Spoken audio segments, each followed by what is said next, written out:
बार आपकी दावेदारी कितनी प्रबल है? जितनी प्रबलता से एक बच्चा अपनी माँ से दूध मांगता है उतनी ही प्रबल है। मुझे उन्होंने हमेशा ये सिखाया या हमेशा ये कहा कि भारतीय जनता पार्टी ये सनातन ये हिंदुत्व हमारी रगों में है।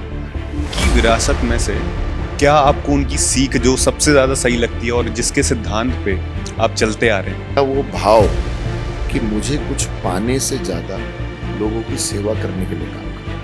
अगर आज भारतीय जनता पार्टी कुछ नहीं भी देगी तो भी मरते दम तक मैं भारतीय जनता पार्टी में रहूंगा और लक्ष्य सिर्फ उतना ही है कि जिस दिन जाऊं तो उस दिन भारतीय जनता पार्टी के झंडे में लिपट कर जाऊं। कैंट विधानसभा को देखें तो छोटे छोटे मुद्दों में जैसे ट्रैफिक की समस्या, काफी लोग ये चीजें फेस करते हैं। आप इन समस्याओं से कैसे जूझते हैं और क्या काम कर रहे हैं? मैं अपना शॉर्ट टर्म नुकसान देखते हुए लॉन्ग टर्म फायदे को तो निगेट नहीं कर सकता।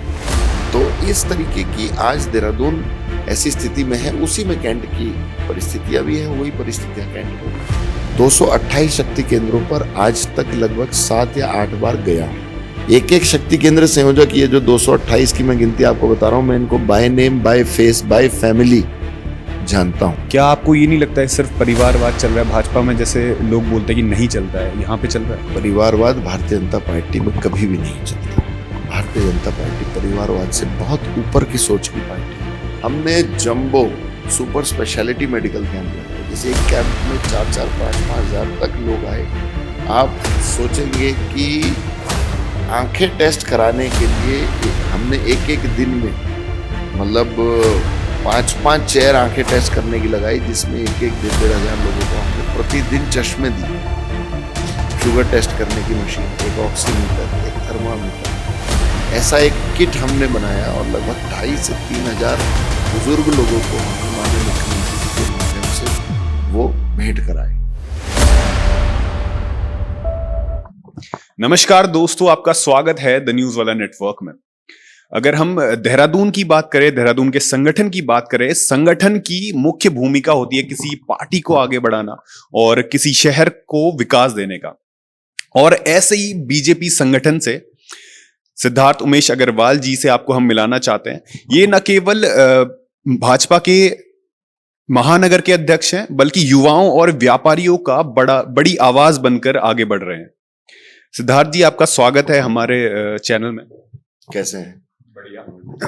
तो सिद्धार्थ जी, जैसे मैं आपके बारे में पढ़ रहा था, जितना भी सुना है, आप कई भाजपा के एक कर्मठ नेता हैं और आपके पिताजी के बारे में भी हमने पढ़ा था, तो वो भी कर्मठ नेता थे और उनका एक मानना था कि भाजपा माँ की तरह है। इस पे आप क्या कहना चाहेंगे कि आप क्या उनकी विरासत को आगे बढ़ा रहे हैं, जो उनका मानना था भाजपा माँ की तरह, या फिर इसका प्रेशर भी आपके स्वेच्छा से करते हैं या फिर प्रेशर से? देखिए, स्वेच्छा से करते हैं, बिल्कुल स्वेच्छा से ही करते हैं और प्रेशर से करने का कोई विषय नहीं है। पिताजी की विरासत में हमें यही मिला है कि भारतीय जनता पार्टी के लिए काम करना है। भारतीय जनता पार्टी को आगे बढ़ाने के लिए, भारतीय जनता पार्टी को आगे लेकर चलने के लिए जो अपनी क्षमता के अनुसार योगदान हो सके, उससे अधिक योगदान हमेशा देने की कोशिश करनी है। तो यही उनकी विरासत है और यही हमारी कोशिश है, जिस पर हम निरंतरता से रात और दिन एक करके काम करते हैं। तो उनकी विरासत में से क्या आपको उनकी सीख जो सबसे ज्यादा सही लगती है और जिसके सिद्धांत पे आप चलते आ रहे हैं? देखिए, उनकी सीख मुझे जो सबसे अच्छी लगती है वो है परसिवरेंस, वो है पेशेंस, या वो भाव कि मुझे कुछ पाने से ज्यादा लोगों की सेवा करने के लिए काम करना है। मुझे उन्होंने हमेशा ये सिखाया या हमेशा ये कहा, क्योंकि आप देखिए लगभग 30 साल भारतीय जनता पार्टी के लिए काम करके वो इस दुनिया से हम सबको छोड़कर चले गए। और जिस दिन वो गए, क्योंकि देखिए हम बचपन में जिज्ञासावश उनसे पूछते थे, जब उनको अगर टिकट नहीं मिला तो हमने उनसे पूछा कि साहब दूसरे विकल्प भी हैं। उन्होंने हमें हमेशा ये समझाया कि देखो, ये भारतीय जनता पार्टी ये सनातन ये हिंदुत्व हमारी रगों में दौड़ता है। हम आज अगर यहाँ से दगा करेंगे तो हमारी 7 पुश्तों के नाम ये दगा लिखा जाएगा।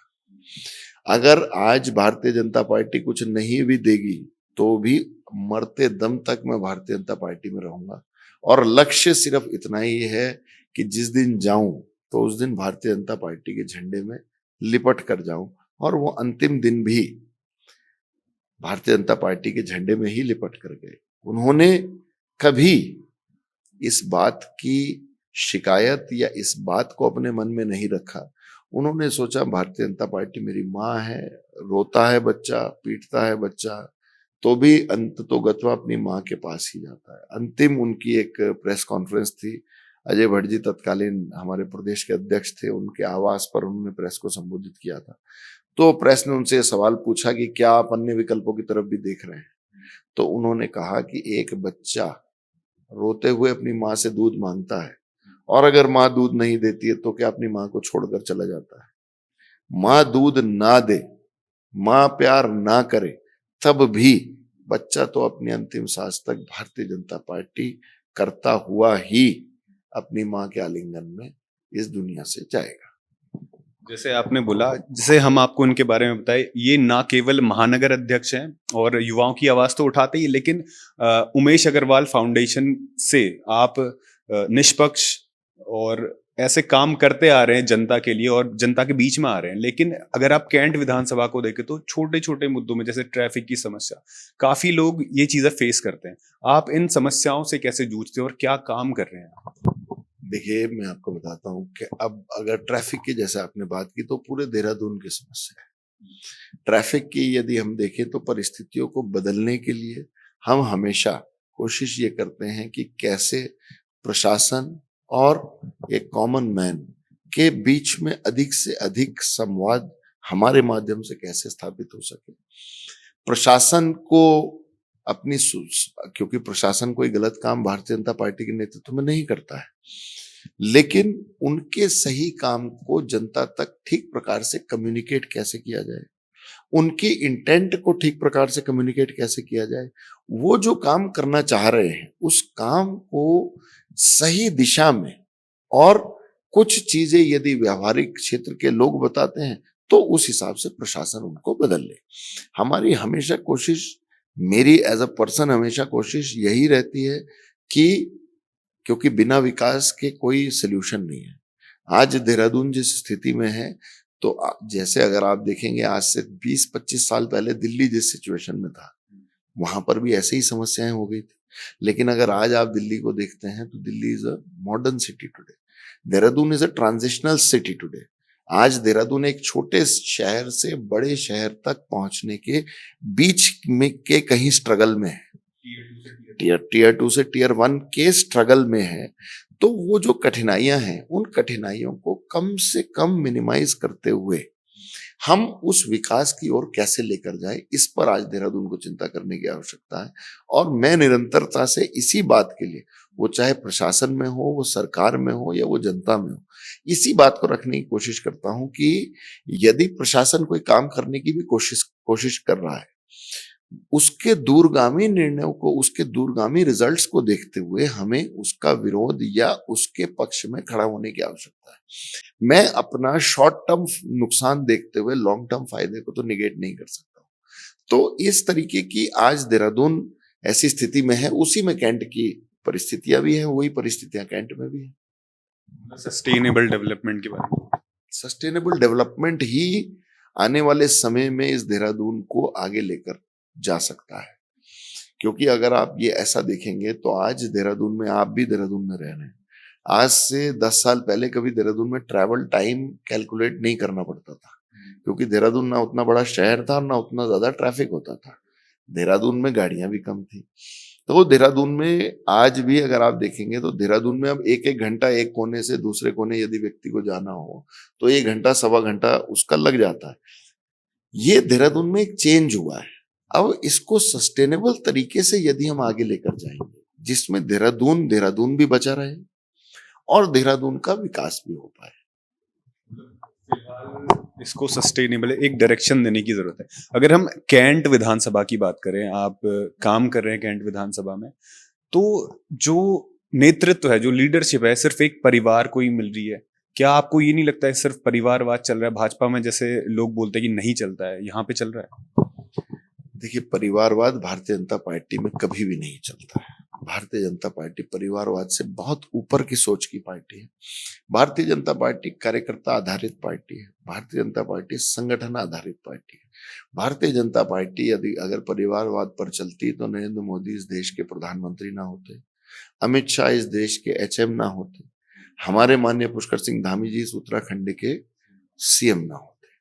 परिवारवाद पर चलते तो ये भारतीय जनता पार्टी पहले की जैसी हमारी देश में से जिन पार्टियों को हमारे देशवासियों ने बाहर का रास्ता दिखाने का काम किया, उन्हीं पार्टियों की तरह भारतीय जनता पार्टी भी आज उसी स्थिति में होती है।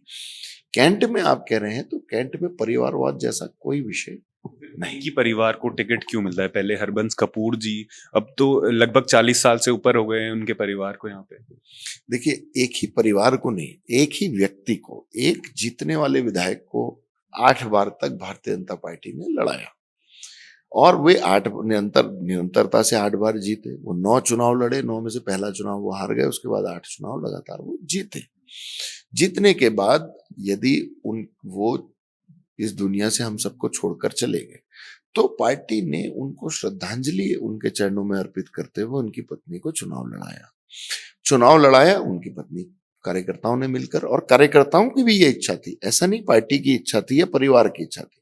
हमारे देहरादून के या यूं कहूं कैंट विधानसभा के कार्यकर्ताओं की एक प्रबल इच्छा थी कि हम सब अपने स्वर्गीय नेता हरबंस कपूर जी को एक श्रद्धांजलि देते हुए उनकी पत्नी को ही चुनाव लड़ाया जाए।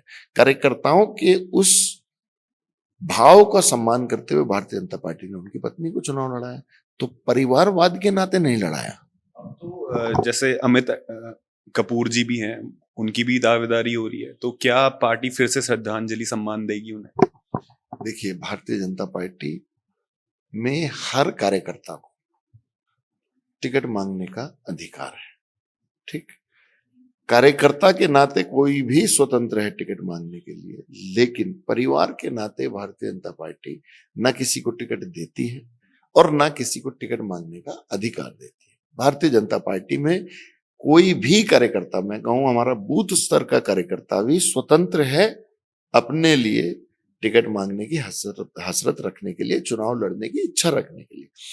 आपने अमित कपूर जी कहा, वो भी पार्टी के कार्यकर्ता के नाते अपनी दावेदारी बिल्कुल पेश कर सकते हैं, लेकिन आप कहें परिवारवाद के नाते उनका अधिकार है, तो परिवारवाद के नाते भारतीय जनता पार्टी में कोई अधिकार नहीं होता है।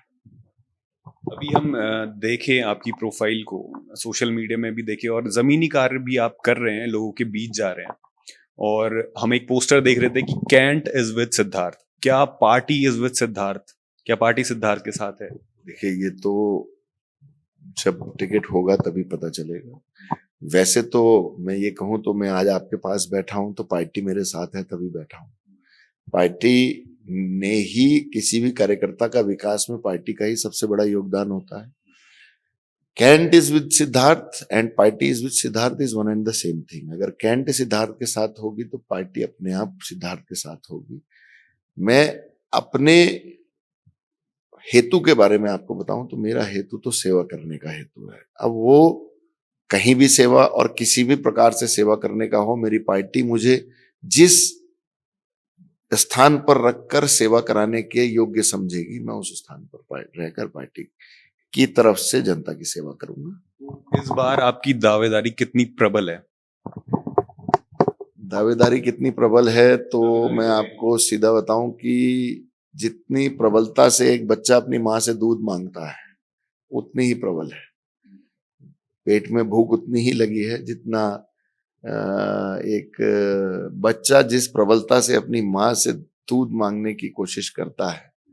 क्योंकि एक लंबा समय पार्टी ने पिछली बार, इस बार ऐसा नगर निगम चुनाव में भी ऐसा था कि एक मेरी इच्छा थी कि मेयर का टिकट मुझे मिले। पार्टी ने निर्णय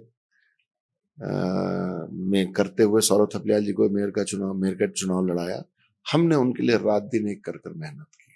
आप अगर मैं आपको फैक्ट बताऊं तो जिस रात को उनका टिकट हुआ, अगले दिन सुबह 7 बजे मैं उनके नामांकन में उनके साथ खड़ा था, क्योंकि पार्टी का आदेश सबसे बड़ा आदेश होता है। ऐसा ही कुछ 2017 में देखने को मिला जब आपके पिताजी ने अपना, क्योंकि वो भी तब प्रबल दावेदार थे यहाँ के एमएलए पद पे, पर उन्होंने छोड़ दिया सविता कपूर जी के लिए। तो लेकिन ये गलत नहीं है, आप बस छोड़ दे रहे हो क्योंकि आप कर्मठ मूलभूत कार्यकर्ता हो, मिलना चाहिए आपको भी सम्मान। देखिए 2017 में पिताजी को धर्मपुर विधानसभा से टिकट उनकी दावेदारी थी और कार्यकर्ताओं की का उनके प्रति एक सम्मान भी था और उनको असमय वो दुनिया से चले गए, कैंसर ने उनको जकड़ लिया। नहीं तो ऐसा नहीं है, पार्टी उनको भी उचित सम्मान जरूर देती। ऐसा नहीं है कि उनको पार्टी ने वही मैं कह रहा हूं कि अगर वो भी वहां तक पहुंचे तो भारतीय जनता पार्टी के पहुंचाने से पहुंचे। छोड़ देने का कोई विषय नहीं है, लेकिन वही वाली बात है कि और कोई विकल्प यदि किसी के पास हो। देखिए हमारे पास भारतीय जनता पार्टी है और भारतीय जनता पार्टी अंतिम है।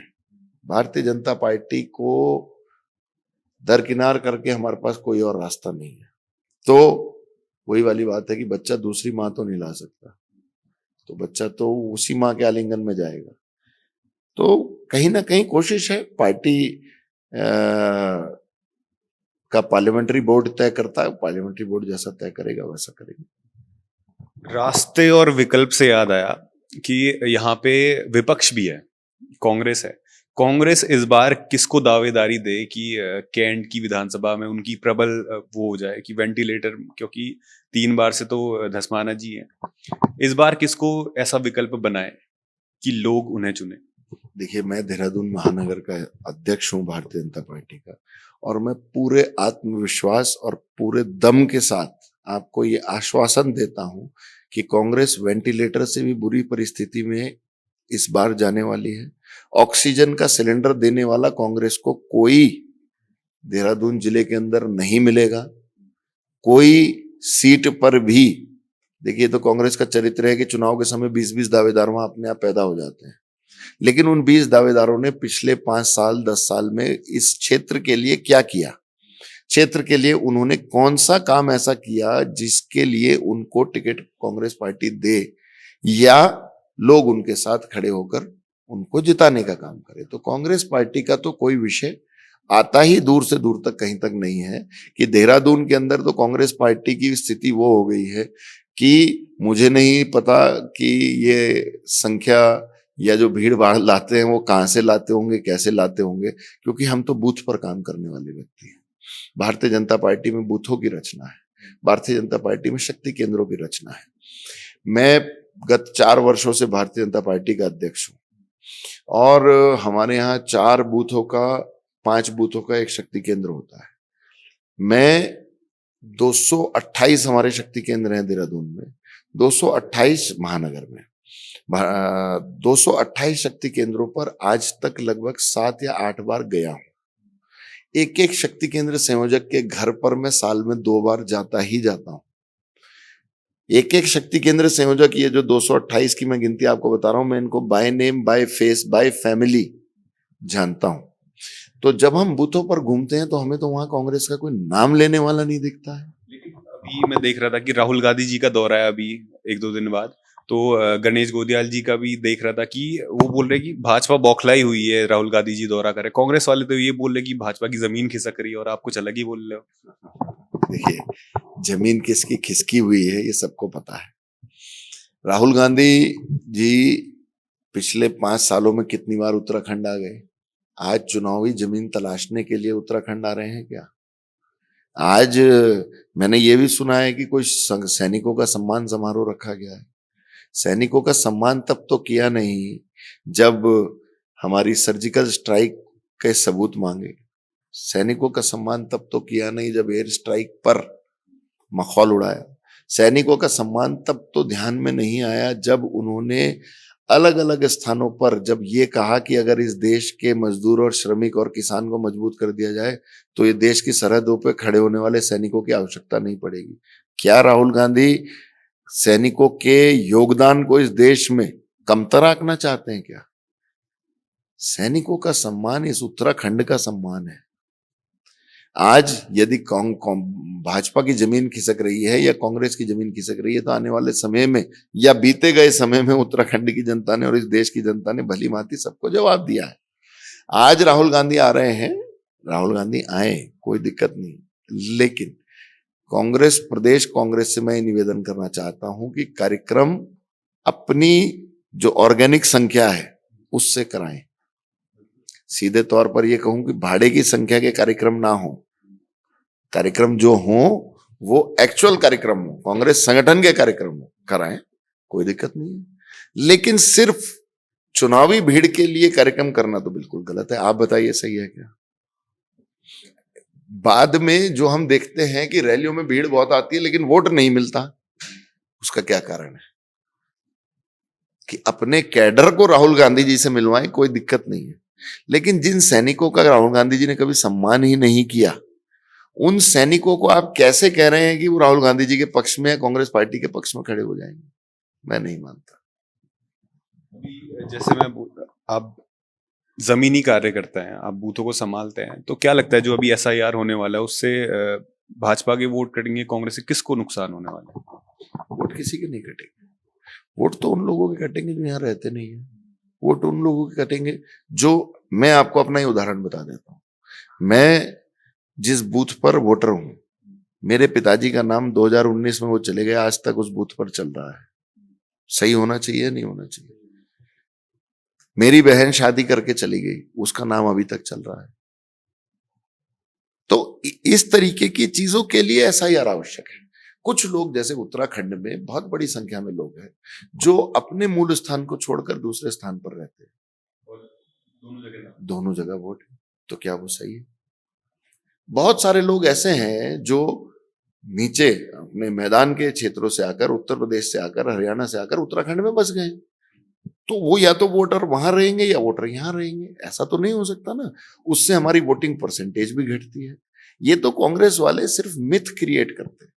एक बच्चा है, देहरादून में पैदा हुआ, देहरादून में पढ़ा, देहरादून में कॉलेज किया, और देहरादून में कॉलेज करने के बाद वो कैलिफोर्निया शिफ्ट हो गया या बैंगलोर शिफ्ट हो गया, तो उनका वोट क्या देहरादून में बना रहना चाहिए क्या? भाजपा को कोई नुकसान नहीं हो रहा है? भाजपा को तो नुकसान का कोई विषय ही नहीं है। भाजपा को और कांग्रेस को भी नुकसान, मैं ही कह रहा हूं, जो नल एंड वॉइड वोटर है। मेरे पिताजी 2019 में चले गए, वो किसके वोटर है?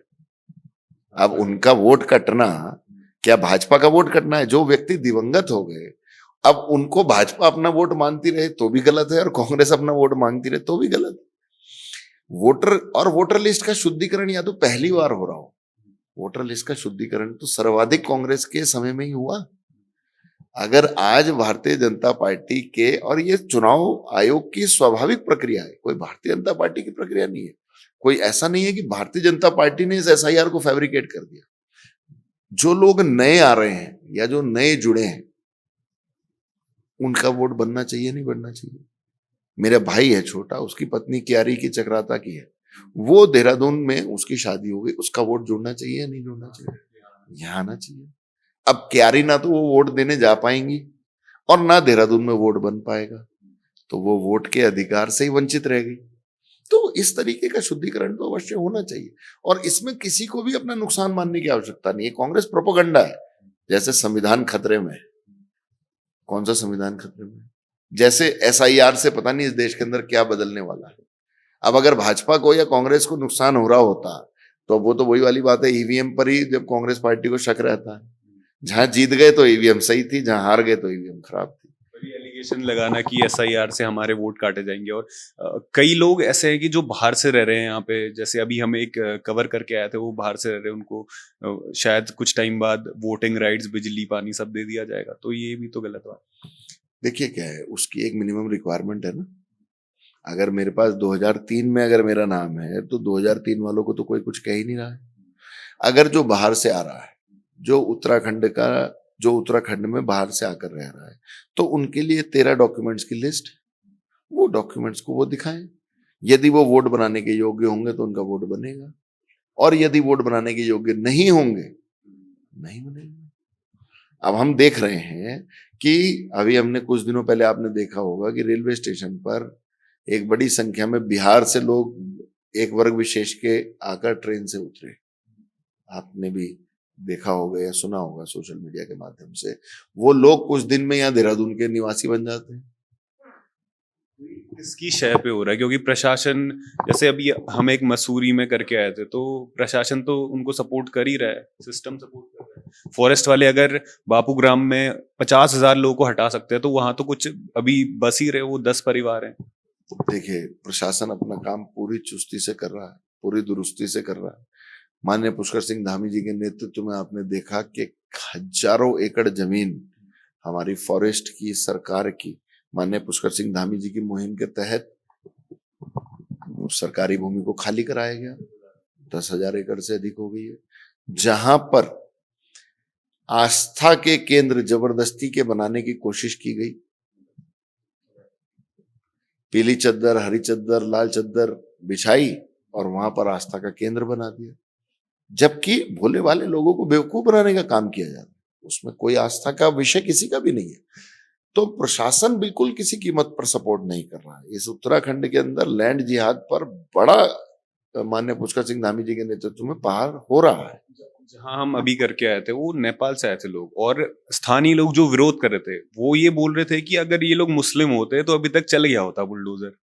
पहाड़ पे एक तो चढ़ नहीं सकता है बुलडोजर, तो बोल रहे थे कि अगर मुस्लिम होते तो हेलीकॉप्टर से नीचे उतार के चला दिया होता। तो क्या सिर्फ एक धर्म के लिए ये बायसेस चल रहा है भाजपा की तरफ से, प्रशासन की तरफ से? बिल्कुल नहीं है ऐसा, ये ऐसा बिल्कुल भी नहीं है। वो आप अगर सीमावर्ती क्षेत्रों से देखेंगे तो वो चाहे हमारा खटीमा हो, वहां जहां नेपाल से बिल्कुल रोटी बेटी के रिश्ते जैसी स्थिति है, तो क्या ऐसा अभी तक तो खटीमा पे कब्जा कर लेना चाहिए था नेपाल वालों को? बनबसा से लगातार आते ही हैं लोग। तो ऐसा नहीं है, प्रशासन किसी के लिए भी बायस नहीं है, प्रशासन निर्भीक होकर अपना काम कर रहा है। आपने ये विषय कहा है तो आपके, मुझे ऐसा लगता है कि जैसी आपकी सोशल मीडिया पर रीच है, प्रशासन को जरूर पता चल गया होगा कि वहां पर कुछ इस तरीके के लोग आकर बसे हैं, तो उनका भी निराकरण जल्द से जल्द हो ही जाएगा, मुझे पूरा विश्वास है। तो अपने, क्योंकि आपकी दावेदारी तो है ही, ये बता दीजिए कि कितनी प्रबल है, और जो आपके वोटर्स है कैंड में जो आपको देखेंगे उनको क्या संदेश है आपकी तरफ से, क्योंकि आप युवाओं की आवाज हैं, लोगों की आवाज हैं। देखिए, दावेदारी कितनी प्रबल है मैंने आपको बताया है। हेतु सिर्फ सेवा करने का है। हेतु सेवा करने के विभिन्न माध्यम जो जैसा हो सके, वो चाहे पिछले, अगर मैं आपसे कहूं कोविड से प्रारंभ करेंगे, तो कोविड से निरंतरता से हम निरंतर ये प्रयास कर रहे हैं कि क्षेत्रवासियों को जो जैसी कठिनाई हो, अलग अलग काम यदि मैं आपको बताऊं तो कोविड प्रारंभ होने से पहले, क्योंकि मैं देश विदेश घूमा हूं, मैं दुनिया में, मेरे साथ के लोग इंजीनियरिंग के, एमबीए के लोग आज पूरी दुनिया में कार्यरत हैं। तो 2020 नवंबर में मुझे एक व्यक्ति, मेरे एक मित्र हैं, वो हांगकांग में रहते थे, उन्होंने मुझे बताया कि वहां पर कोविड की सुगबुगाहट तब हो गई थी, और कोविड की सुगबुगाहट होने के बाद हमने 2019 में दिसंबर में मेरी उनसे बात हुई, तो उन्होंने कहा, मैंने कहा कि इसमें क्या प्रिकॉशंस हो रहे हैं, क्या हो रहे हैं, तो सोशल डिस्टेंसिंग और मास्क, उन्होंने दो चीजें कही मुझसे। अब इंडिया में सोशल डिस्टेंसिंग और इंडिया में मास्क, मास्क सुनकर बात 2020 के एंड तक तो वो एक नॉर्मल बन गया था, लेकिन हम में से तो अधिकतम लोग उस समय ऐसे थे जो हॉस्पिटल जाकर भी मास्क नहीं पहनते थे। तो हमने कहा कि इस मास्क को एक आम आदत बनाने की आवश्यकता है। तो आप बिलीव करेंगे कि 2020 दिसंबर से, और सोशल मीडिया पर तमाम पोस्ट उपलब्ध होंगी उसकी, 2019 दिसंबर से प्रारंभ करके हमने लगभग 10 लाख मास्क, पहला लॉकडाउन खुलने तक एक एक व्यक्ति के मतलब चेहरे पर पहनाने तक का हमने काम किया है, पर्सनली बाय हैंड मैंने दिया। हम उसके बाद कोविड खुलने के बाद क्या हुआ कि लगा ऐसा कि लोग बड़े दिन से डॉक्टर्स पे नहीं जा पाए, क्योंकि लोगों के मन में एक खतरा पैदा हो गया कि अगर हम डॉक्टर पे जाएंगे तो वो तुरंत कोविड डायग्नोस कर देगा। जब लॉकडाउन आया और बैक टू नॉर्मल हमारी दुनिया होने लगी, तो एक ये आवश्यकता महसूस हुई कि कहीं ना कहीं ऐसे लोगों के लिए हमें कुछ करना चाहिए जो आंखें टेस्ट कराने नहीं जा पाए, जो शुगर की जांच कराने नहीं जा पाए, पैथोलॉजी लैब सब कोविड टेस्ट करने में व्यस्त थी। तो एक आम बीमारियों को भी व्यक्ति डॉक्टर को दिखाने नहीं गया। तो जून 20 की बात होगी, जून 2020, मई या जून 2020 में हमने jumbo super speciality medical camp लगाए, जिसे एक कैंप में 4-4, 5-5 हजार तक लोग आए। आप सोचेंगे कि आंखें टेस्ट कराने के लिए हमने एक एक दिन में मतलब 5-5 चेयर आंखें टेस्ट करने की लगाई, जिसमें एक एक 1,500 हजार लोगों को हमने प्रतिदिन चश्मे दिए। अलग अलग काम, जैसे अभी इसी साल का मैं उदाहरण आपको देता हूं, तो इस साल हमने एक मुहिम हमने मातृ पितृ भक्ति दिवस मनाया, जिसमें हमें ऐसा लगा कि वरिष्ठ विशिष्ट और बुजुर्ग लोगों की एक आम आवश्यकता है, एक बीपी की मशीन नापने के लिए, क्योंकि उसकी लाइफ कमी होती है, शुगर टेस्ट करने की मशीन, एक ऑक्सीमीटर, एक थर्मामीटर, ऐसा एक किट हमने बनाया और लगभग 2,500 से 3,000 बुजुर्ग लोगों को हमने माननीय मुख्यमंत्री जी के माध्यम से वो भेंट कराए। कन्या पूजन हम करते हैं। बेटी बचाओ बेटी पढ़ाओ का जब प्रधानमंत्री जी ने नारा दिया, तो 2021 से हमने एक मुहिम प्रारंभ की कि हम कन्याओं का सामूहिक पूजन करेंगे। मैं आपको निमंत्रण देता हूं, अभी नवरात्रे आएंगे, आप आइएगा कार्यक्रम में। इस बार हमने 11,000 कन्याओं का सामूहिक पूजन 9 दिन के नवरात्रों में किया। आपका मन प्रफुल्लित हो जाएगा जब आप उन बच्चों को देखेंगे, और जब उस बेटी को ये महसूस होता है कि आज मैं अपने भाई से ज्यादा स्पेशल हूं, जब उसके चेहरे पर ये खुशी होती है, और जब वो अपनी माँ को उसको भोजन या जो भी भेंट या इत्यादि जो भी हम उसके लिए लाते हैं, वो जब जाकर अपनी माँ को दिखाती है, उसका दृश्य ही अलग होता है। वो अलग अलग स्थानों पर जब कोविड खुला, तो उसके बाद वैक्सीनेशन के कैंप सरकार के साथ जुड़कर वैक्सीनेशन के कैंप लोगों को गली गली कन्विंस करके कि कैसे हम इसको वो लगा सकते हैं। बेटियों को सर्वाइकल कैंसर की वैक्सीन तक हमारे माध्यम से बड़ी संख्या में, क्योंकि वो सामूहिक कार्यक्रम नहीं हो सकता, क्योंकि वो बेटियों की हेल्थ से जुड़ा हुआ विषय है, तो कहीं ना कहीं, और उसके बारे में बेटियों से खुले में चर्चा करना भी ठीक नहीं है, तो उसके इंडोर कैंप्स लगाकर हम 20 बच्चों को बैठाकर कन्विंस करके, क्योंकि वो 14 साल से कम की बच्चों को ही लगती है, तो सर्वाइकल कैंसर की वैक्सीन तक लगाने का, कृत्रिम अंग देने का, अलग अलग तरीके के काम सेवा के लिए करते हैं। तो मेरे लिए तो हेतु सिर्फ यही है कि राजनीति सेवा का माध्यम है, अधिक से अधिक लोगों को, क्योंकि ये भी मैं आपको बताऊं कि कई बार क्या होता है कि जो एक्चुअल नीडी है उसको सेवा करने वाला नहीं मिलता, और जो एक्चुअली सेवा करने वाला है उसको ग्रास रूट तक पहुंचने का रास्ता ही नहीं मिल पाता। मतलब आपके लिए भाजपा एक सेवा करने का रास्ता है, बस सेवा करने का रास्ता है। सेवा करने में वही वाली बात है कि 10th पास करता है बच्चा, तो मेरे लिए सेवा करना 10th पास करना है, ठीक, और उसके बाद वो 11वीं में भी जाता है, 12वीं भी पास करता है। यदि 10th पास ही रह जाएगा तो 12वीं में जाने का कोई विषय ही नहीं बचेगा, और उसको लोग पढ़ा लिखा मानेंगे नहीं, कोई कॉलेज एडमिशन देगा नहीं। सेवा एक बड़े स्केल पर करने के लिए राजनीति में आगे बढ़ना आवश्यक है। भारतीय जनता पार्टी मेरे लिए ग्रास रूट के लोगों से संपर्क बनाने का और एक बड़े विषय या एक बड़े पोटेंशियल को एक्सप्लोर करने के लिए, जो मेरे अंदर है, जो मैं अपने देश की या अपने क्षेत्र की या अपने शहर की जनता की सेवा में लगा सकता हूं, उस पोटेंशियल को एक्सप्लोर करने का एक माध्यम है। बहुत धन्यवाद सर। तो दोस्तों, जैसे आपने जाना, सिद्धार्थ अग्रवाल जी सिर्फ महानगर अध्यक्ष नहीं है, जनसेवक के रूप में भी इनने काम किया, कोविड के टाइम से भी इनने काम किया, और अभी भी कई उमेश अग्रवाल फाउंडेशन के जरिए जनसेवा करते आ रहे हैं। ऐसे ही लोगों से, ऐसे ही कर्मठ लोगों से मिलने के लिए बने रहिए हमारे साथ। धन्यवाद। द न्यूज़ वाला नेटवर्क।